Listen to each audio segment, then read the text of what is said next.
Okay guys, Assalamualaikum. Hari ni saya baru beli DJI FPV dan saya tak tahu macam mana nak gunakan ni.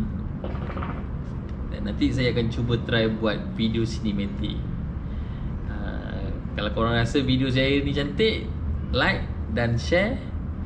Jangan lupa subscribe.